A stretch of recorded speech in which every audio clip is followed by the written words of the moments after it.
to thank everybody for joining us today. And in a moment, I'm going to hand it over to Tanya Lyon from Sony, who's going to introduce our speakers. But I just want to thank Tanya and her team for providing this presentation. And thanks to Simon and Renan for doing this. Before we do that, I want to thank our sponsors. These are the 2025 annual sponsors for PERG, without which we could not do these events. Arri, Astera, Lightgear, Panavision, and Taylor are our sponsors. So thanks to them. And with that, I'll just hand it over to Tanya.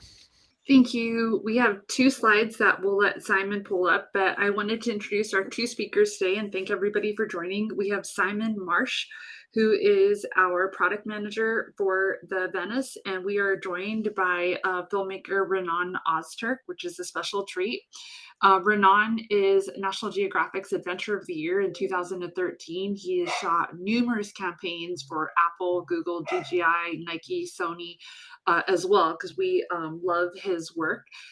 So the agenda for today is we'll do a first look of version 2. We're going to start with the video, but then we'll go into a first look of version 2 with Simon, which all came from user feedback. Then we'll pass it to Renan so you can hear from the voice of a user who's tested the BURANO for I think over a year now and has tested version 2.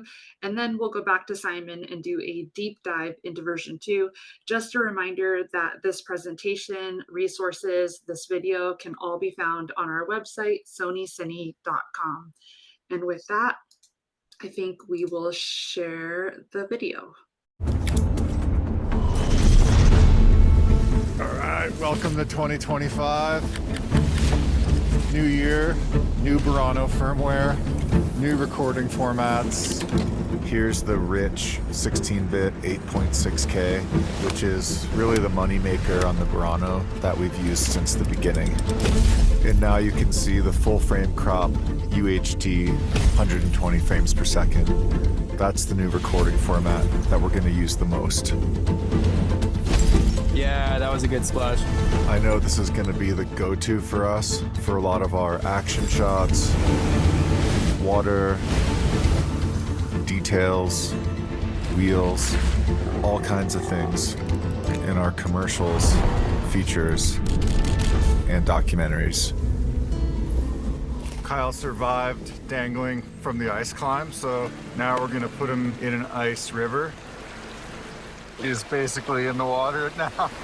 So when you're dangling from a rope, it's really hard to repeat the same composition between each take. So we're out here in the creek comparing the different imager modes with the locked off frame so we can really get a good sense of what changes when you switch between them. UHD 16:9 full frame crop, 120 FPS. We can bump this all the way up to 240. Going anamorphic, which now with the new recording format, you can record 60 frames per second in 4K. There's really so many features packed into this new firmware update. And for us, because we shoot a lot of expeditions, a lot of action, and also in a lot of trying situations, what we need is versatility. 8.6K, beautiful skin tones, incredible low light, and now having 16-bit UHD 120 is huge, and it makes it the most versatile camera in our kit. Now that we're into 2025, I think the time is now to take these tools deeper and deeper and tell stories that matter.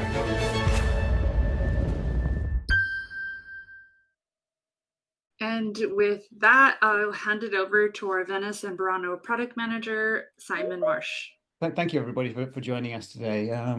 BURANO has been around for just coming up to a year now. We started shipping in February last year, and as you can see, it has been quite widely used. We know there was a lot of feedback from the initial launch with version 1 and then version 1.10, but we're very, very excited about version 2, and this is just a brief overview of some of the projects that it has been used for, multi-purpose from shooting high-end reality to news to National Geographic type applications. So I want to give a quick rundown of what is in version 2, and then, as Tanya mentioned, that we'll hand over to Renan, who has been actually testing version 2 in the wide world, and then we'll go back into a deeper dive into version 2, more of the features. So new features that are coming with version 2 that we're very excited about. We have 3 new recording formats and increased number of high frame rate modes coming to the camera. Something that has been requested from day one was a standardized SDI video output. So the camera feels consistent whether you're in XOCN or XAVC modes. That is coming to the camera, and it revolutionizes the user experience basically. Another big request was the surround OSD. So initially with version 1, it was like an FX9 where the OSD was overlaid on top of the video outputs. Now it is going to be in the surround border outside of the image, so it matches what the viewfinder display is.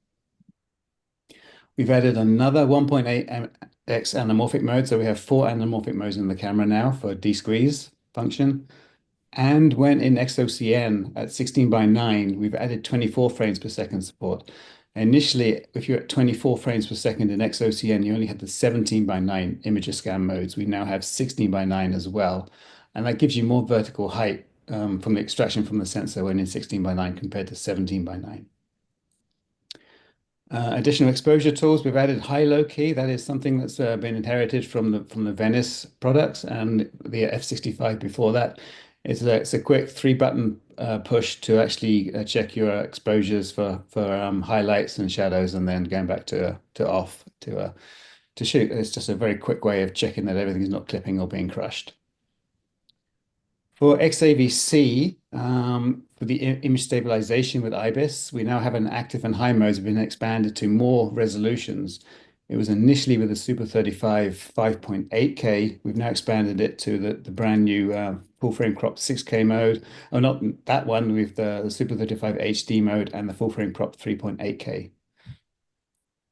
White balance mirroring positions have been increased from 3 to 8 now. So you have a whole range from A to H that you can select on the white balance settings.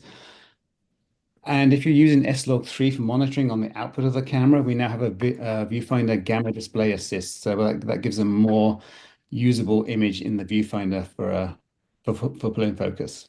And then to add to the XAVC compensation, breathing compensation, and image stabilization metadata, we've added that into XOCN. So you can now stabilize XOCN files in post as well if you wanted to do that using the metadata that's recorded. So the 3 new recording formats. We have full frame crop 3.8K at 16:9. This will go up to 120 frames a second. It has a very fast readout speed. And of course, reduced file sizes because compared to the full frame 6K and 8K modes, this will be smaller data rates, allowing us to go higher frame rates, but more manageable data flow as well. We've then added a 4:3 square mode for anamorphic capture. So that goes up to 60 frames a second, and that is at Super 35 4.3K resolution. And then we've added on top of that Super 35 HD mode up to 16:9 resolution and up to 240 frames a second capture rate on that. So very, very fast capture. And like I said, 24 frames is added to the 16:9. On the right-hand side, you can see that our resolution chart has been updated. This is now available on sonyscine.com, and we have 10 resolutions that you can actually extract from the sensor with version 2. And you can download that. It's got the full information on dimensions from the sensor, image circle, and the maximum frame rates you can achieve depending on XOCN or XAVC.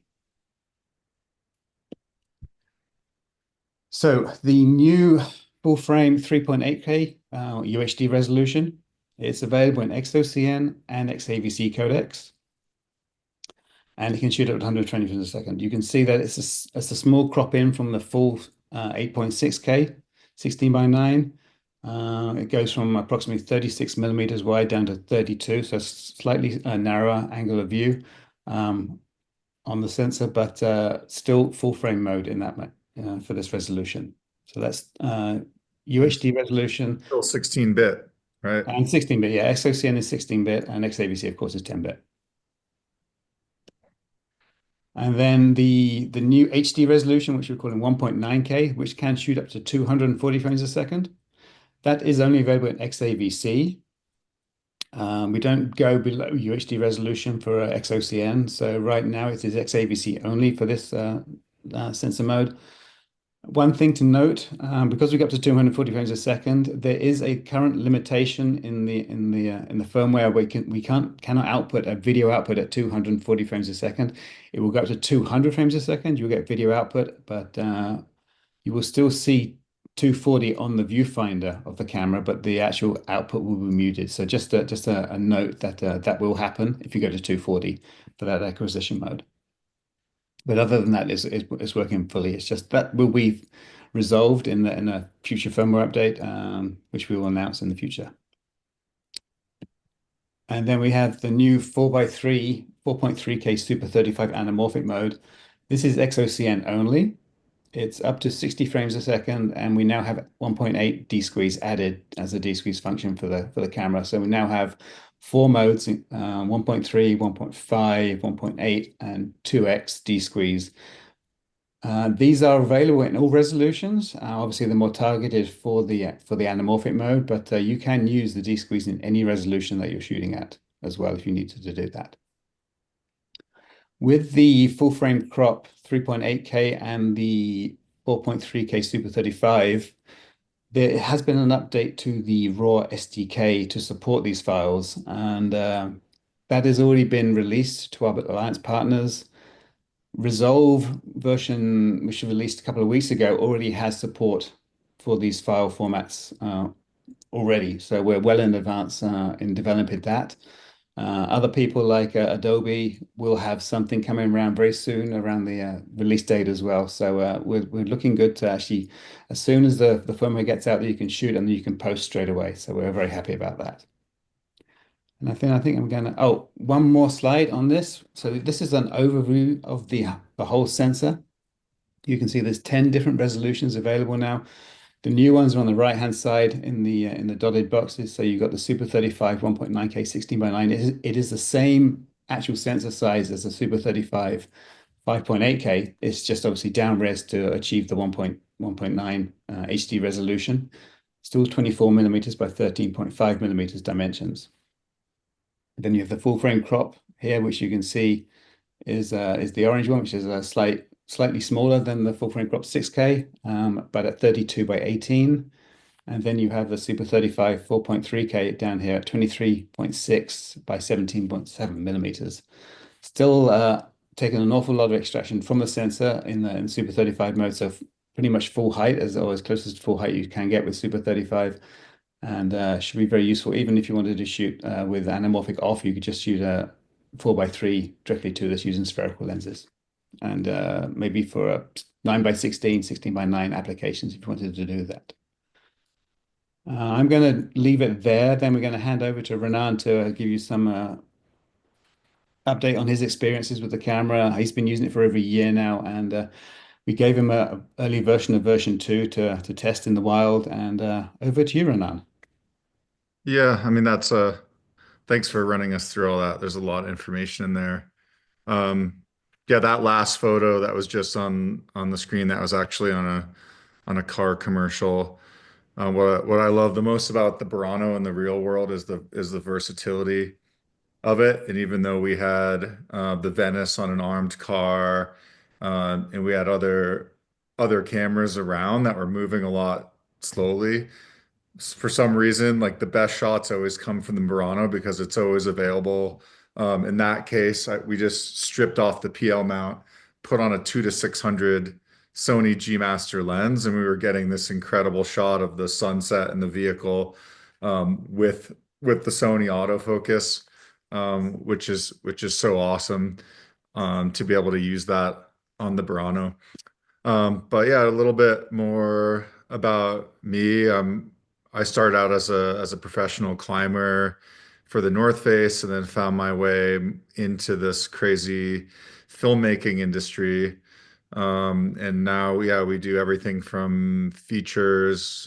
We did like the new Cliffhanger movie over the summer using the Venice and the Burano, and have a 6-month feature this year, but also just a lot of adventure content and National Geographic expeditions that end up on Disney Plus, and Just a lot of things around the world that put these cameras in situations that I don't think a lot of people realize that they're even capable of. Like, we had a -40 week of filming in the Arctic with the actress Lily James, and we had to film Northern Lights as well as fashion photography, as well as documentary content. And I don't think there's a camera as versatile as the Burano out there for something like that, where you've got a run and gun. You need the low light, you need skin tones, something with built-in NDs, something you could put beautiful PL glass on. And then if you're run and gunning a documentary and you want something lighter weight, you want to strip it down and just have a G Master lens on the camera. But yeah, essentially the audio that you didn't see um, on that video basically just it goes through and explains a little bit more about those imager modes. And for us, the biggest thing with the new firmware is the UHD 120 frames per second. That's also 16-bit because of course there are other cameras in the lineup that shoot 120 frames, like the really small ones. But when you're running and gunning on a project, you really need to like switch over fast, and all the network specs are now over 10-bit. And to be able to do that without cropping in on your lens too much, it only crops in a little bit, allows you to like quickly get the slow motion shots of the details, which you always need, whether it's like a tight shot on a wheel of a car commercial, or just like these details in nature, a lot of water, things like that. But yeah, this was in our backyard. We just had a prototype of the version 2 firmware. That's Kyle, our in-house editor and shooter, who's just listening over here in the edit room.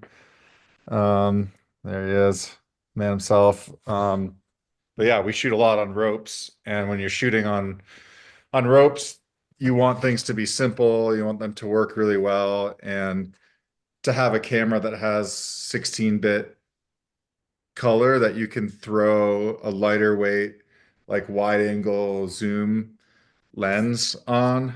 Like if I click down, like this was our setup when we first used the Burano on the Empire State Building. Jared's an old friend of ours and had this dream of climbing on the top of the Empire State Building, and somehow got permission by convincing the owner that he wasn't going to break the antique glass and tiptoe on those little crossbars. And when like it's a stressful situation, obviously, if you drop something, it's going to go to the ground and maybe kill someone on the sidewalk. So everything had to be really, really checked carefully. And you want to have the camera as light as possible. So we had a cable coming out, and the battery was in the backpack on my back there. And then I had a wide angle 12 to 24 millimeter lens, a lens that you can't ND with a filter. The only way you can ND it is with the rear ND built into the Burano. I knew we were shooting 16-bit. It's hectic up there. It's 40-mile-an-hour winds. So yeah, it was just like really nice to turn the volume off. This is like a whole little short that was never released on that shoot, which was just a really hectic few days. And when we were shooting this is like early in the morning at 3 in the morning. Jared's walking up to the Empire State Building, and we had anamorphic lenses on the Burano for that part that was on the ground, and we wanted to like shoot it with that kind of look. And then as soon as he went into the building, stripped off the PL mount, went to the autofocus, the stripped down lightweight mode on the Burano, which is why we love it so much, because it has that versatility for the adventures that we shoot, where you could shoot everything from a feature, and ACs love it. There's a lot of course, you can shoot with like smaller cameras and get away with it. Like like people have done on like the Creator, like the FX3, but the ACs just tend to complain when you have a camera that small to build off of, and the Burano still has the perfect platform to build off of. And yeah, we're still walking up, and then eventually um, we get on the climb itself. And yeah, I think it might be a little hard to like play audio successfully over Zoom. But that was like a really cool first way to use the camera, and we've used it ever since. That was like that. These shots are example of when we switched over to Sony glass, and I don't know, something about the sensor, the Burano was like, I've shot with G Master lenses forever, but the quality of the sensor there, it was doing something a little different with the lens flares that I hadn't seen before with some of the smaller Sony cameras. And yeah, I really love that. And just the fact that the camera could do some of the work for us with autofocus. Um, yeah, feel free to like throw out questions. Currently, we had the Burano in Japan for the last 3 weeks. It was on a shoot for the Yeti cooler brand. We were doing a short documentary for them in the snow, in the deepest snow on Earth, with 3 women snowboarders. And that was just like another good example of like what camera are we going to go for on a shoot like this that's the most versatile across getting slow motion action, because they're kind of trick snowboarders, so they go in the deep snow and they'll set up a single trick. They'll build the jump and like do a wild maneuver and kind of work on that all day. So really helpful to have the 120 slow-mo and 16-bit for those moments. And then without changing lenses or anything, you're immediately filming in real time with a camera that has great audio inputs, like some of the best skin tones and low light, and you're just hitting all the bases, and you're never like left wanting for anything. So that's why it's a camera we use so much. I've got some other photos of it here. This is like one of our early builds. We work a lot with small HD and that group for a lot of our builds. I'm not sure um, how you guys often do that. This was an early D box. It just gives you a little more extra power options. Small HD wooden cameras actually come out with their own spider grips that we're testing right now that are really great. And this is an example of when the camera's fully built, just how it's still compact. But this is like something you would use built out like this on a narrative. It's like full wireless, connected to the back of the top handle there. We put a matte box on top just to protect the cinema lens in that case, even though it's just a clear in there. We're mainly using the NDs internally. There's a lot of different amazing small HD monitor options now, but when I'm on the wall or running and gunning, I just use the built-in monitor because it's lighter weight and it has touch autofocus. And I'm just so used to shooting um, small Sonys with stills cameras that I can totally um, do well with that. Yeah, and feel free to hit up any questions. I've got a unrelated. Renan, let's see. Does anyone have any questions for Renan on his experience with the Burano or version 2 before we go into Simon's deep dive? You can either put them in the chat or you can say something. Sure. Let me go. So on top of the resolutions, let me just go into a bit deeper on other stuff that's coming in the in version 2. So This is the chart that you can see for XOCN. So this is all the different resolutions that XOCN supports and how we've updated it. So as I mentioned before, for the 16 by 9 modes, we now have 24.0 support for 16 by 9 on top of the 17 by 9s. And then you can see the high frame rate has been increments have been increased. Previously, it went from 60. And then it jumped to 100 and then went to 120. We've now added increments in between. So for the resolutions that go above 60 frames a second, we now have a multitude of them. So 66, 72, 75, 88, 90, 96, and 110 have been added. So that's supported by the full frame crop 3.8K 16 by 9 mode that we just new resolution. And the what was it existing was a Super 35 crop 4K 17 by 9, which is a sub crop of the sensor at for Super 35. And that adds the increments other than 100, 120, which it did previously. Then for XAVC modes, we've done the same thing. We've added all the different high frame rate increments to the resolutions that can go above 60.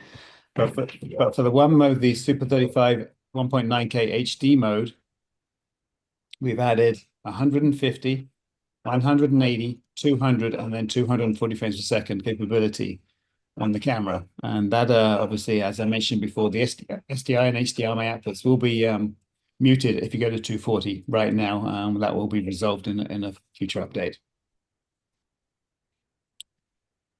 As you can see, I think you even saw it on the video where Renan was going through the different high frame rates. This is obviously how you select them on the system now. You can just go straight to 96 frames a second if you want to do 4 times over crank for 24 frame and stuff like that. So very easy access to the high frame rate options.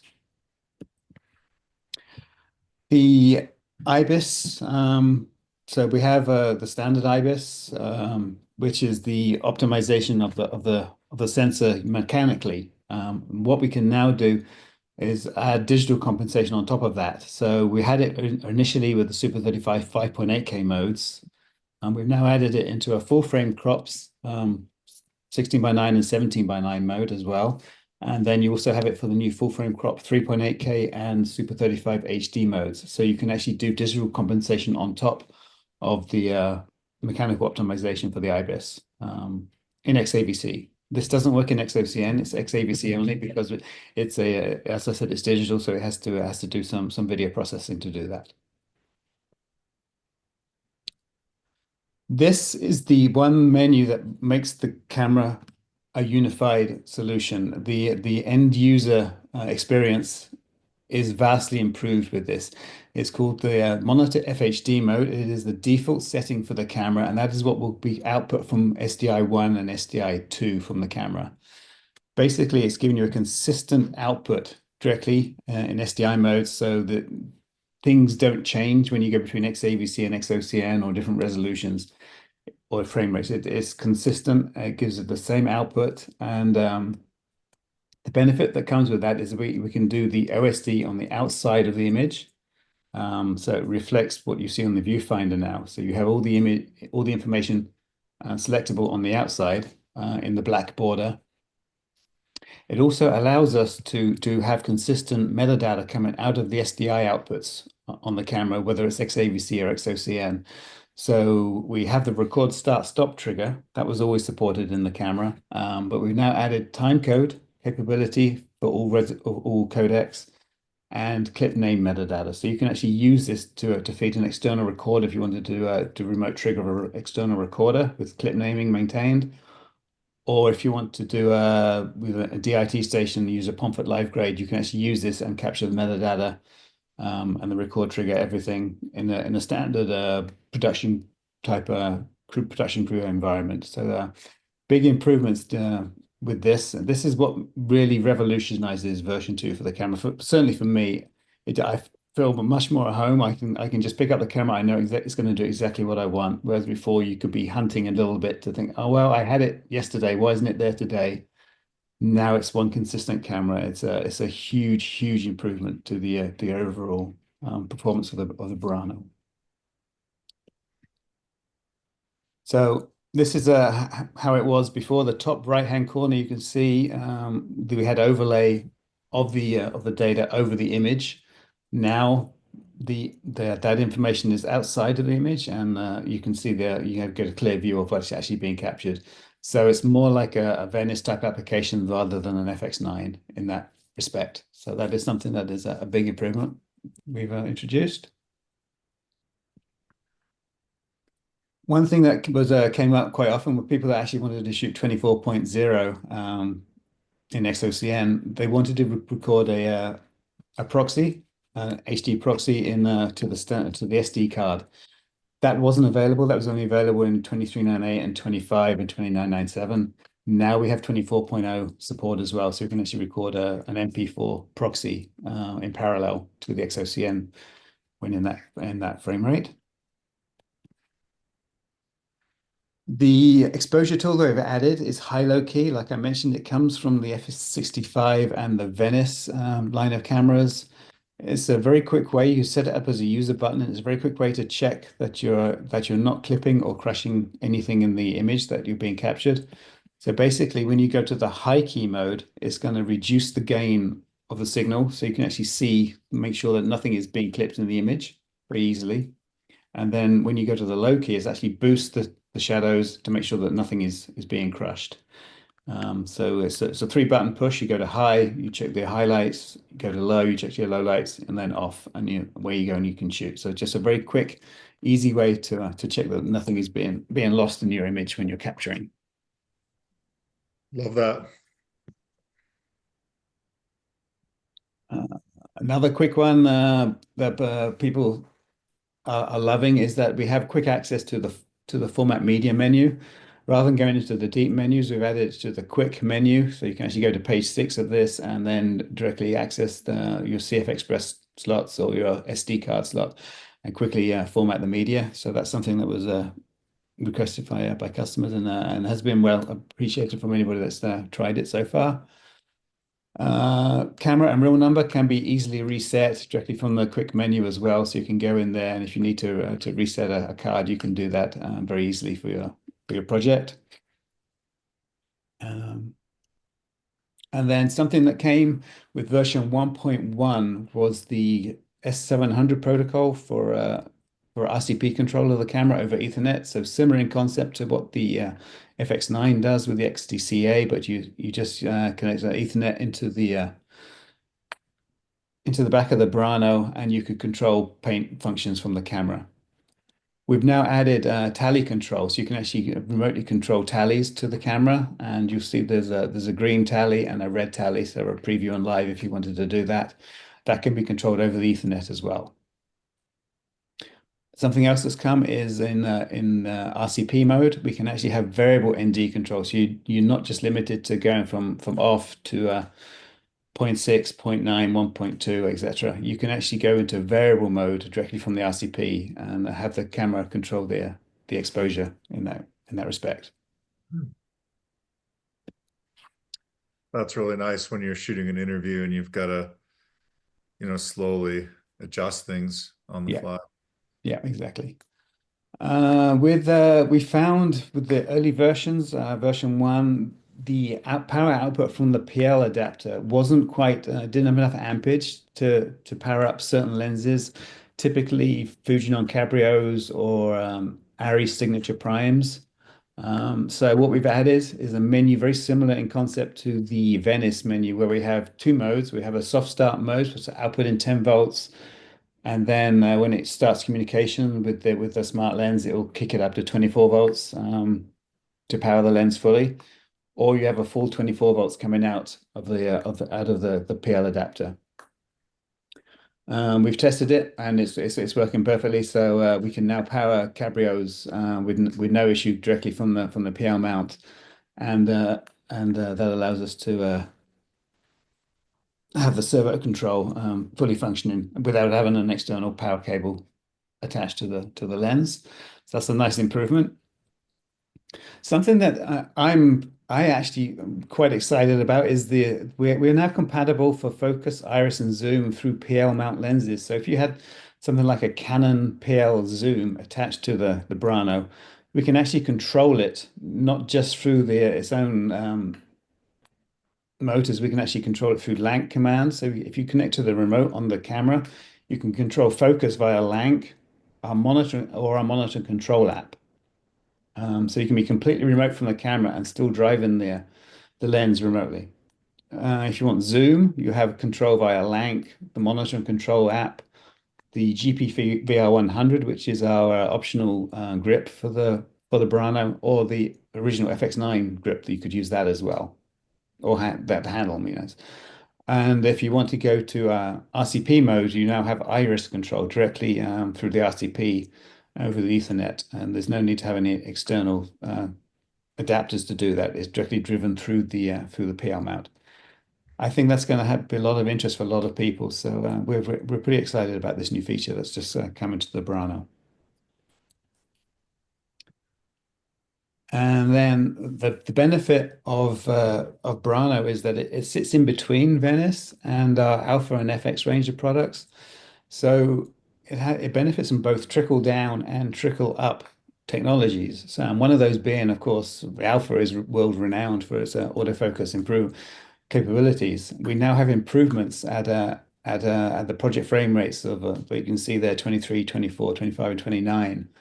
That improved the algorithm for autofocus has been improved, and that has been incremented into the BURANO as well. So that's a good technology which comes from our lower end cameras, but a very powerful feature for BURANO to be enhanced with.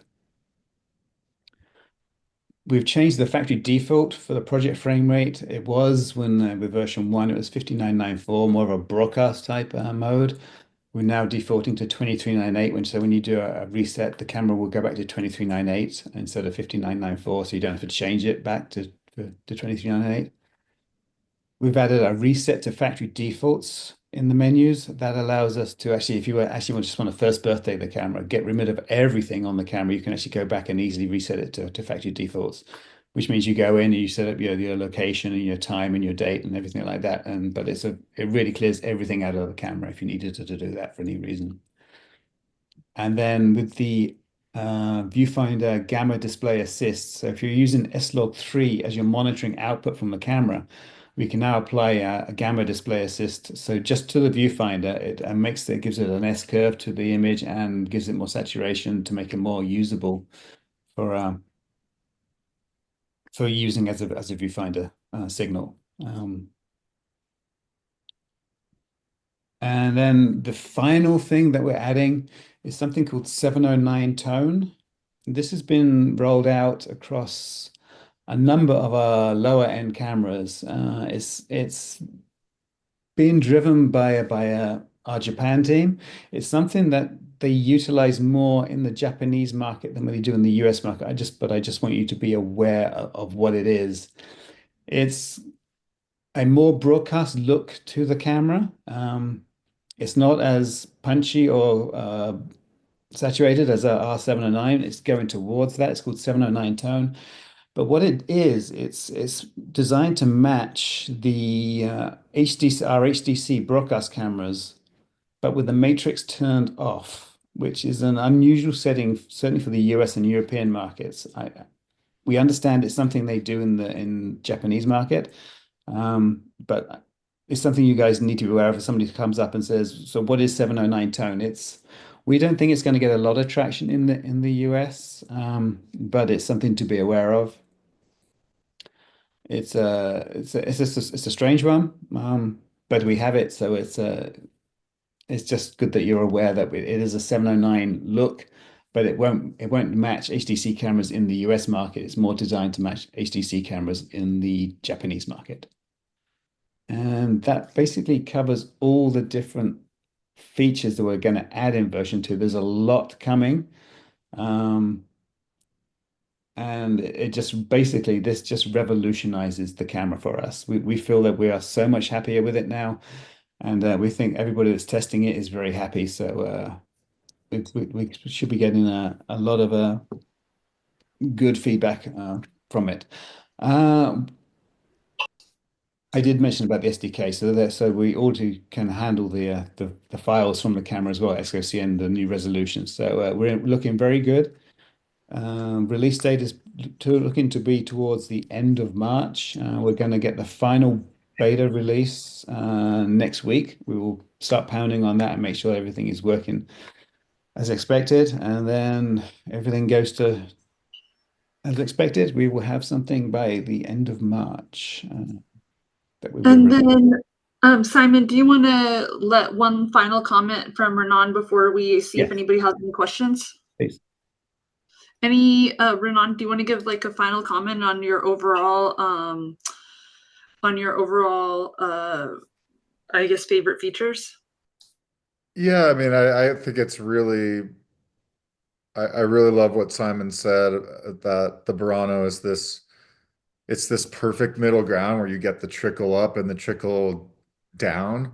But I don't know if Tanya would like me saying this, but like for most intents and purposes, like we've done side by side tests with the Venice, and it like it's hard for us to even sometimes tell the difference putting it up next to the Venice. When we did side by side low light, like the Venice was only like very incrementally better. It was like all those same beautiful skin tones, all the same like great, like the low light was just so good. And that's what makes it such a camera that like a lot of people don't realize like hits all these perfect things. And I hope a lot more DPs and directors start picking it up, because it is a camera that's a director can shoot themselves and not be overwhelmed with like the things going on and like even the bigger cameras. And now that we've got like again the like that 120 UHD and 16-bit um all built in, and it's great to see Sony paying attention to all these little details, and it's just gonna keep getting better. So yeah, it's our favorite camera at the moment. And all the cameras are designed to look to match, so that is good. Simon, I think you can pull up the shot on slide if you want. And then in the meantime, Nick from VideoFax in San Francisco has a question for Simon. Were there any changes to the pre-record? And Simon, when you answer that, maybe you can go over the pre-record. You're on mute right now, though, Simon. There's other than the durations for maximum durations will be changing obviously with the new resolution, so they will get even longer potentially for the certainly for the Super 35 HD and the full frame crop 3.8K.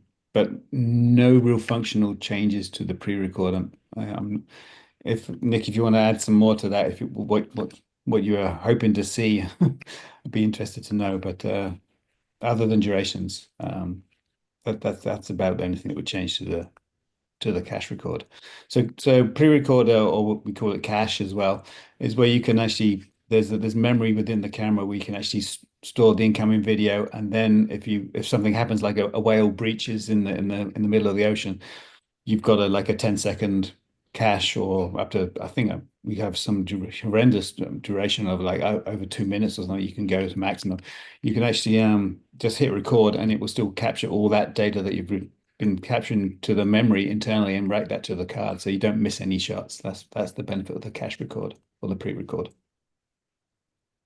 All right, we've got another question.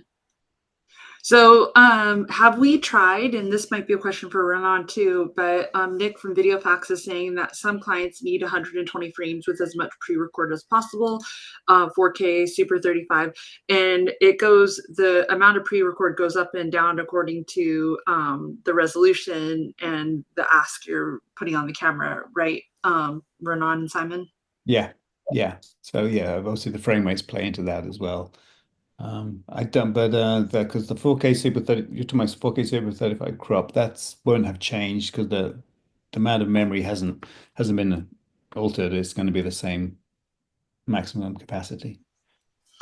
And Renan, when you were testing the 120, did you just stick with the UHD with the new formats, and you tend to stick with just XOCN? Is that correct? Yeah, I mean, we have so many other cameras that shoot heavier codecs. For us, That's another incredible thing about the Burano is that it's not as data hungry as like some of the other cameras like the Venice or the other manufacturers. And like if you're shooting a long interview, you still have incredible color and 8.6K, but you're not yeah, you're not like burning as much data as you would with like the heavier codecs and not sacrificing as much bit depth. But I never felt the need to. I know like some wildlife shooters will want more pre-record, and I'm sure that that's a good thing we can continue pushing for in the future. But for the time being, we were just mashing the button and like rolling on moments and not pre-recording even when we were hanging from ropes on the ice there. Isn't though, Simon, when we were launching the Burano, wasn't a 2 minute pre-record kind of like the best on the market? There Or was, yeah, there was, I'm trying to remember. There was one that, yeah, we had a, it was ridiculous amount of time you could pre-record. I think that's it then, Harry. We're gonna hand it back to you. Thank you everybody for joining. Thank you, Renan. Thank you, Simon. We really appreciate your time. And we'll leave it at that. Yeah, thanks so much. That was fascinating. Thank you for sharing all those great photos. Thanks again to the team at Sony.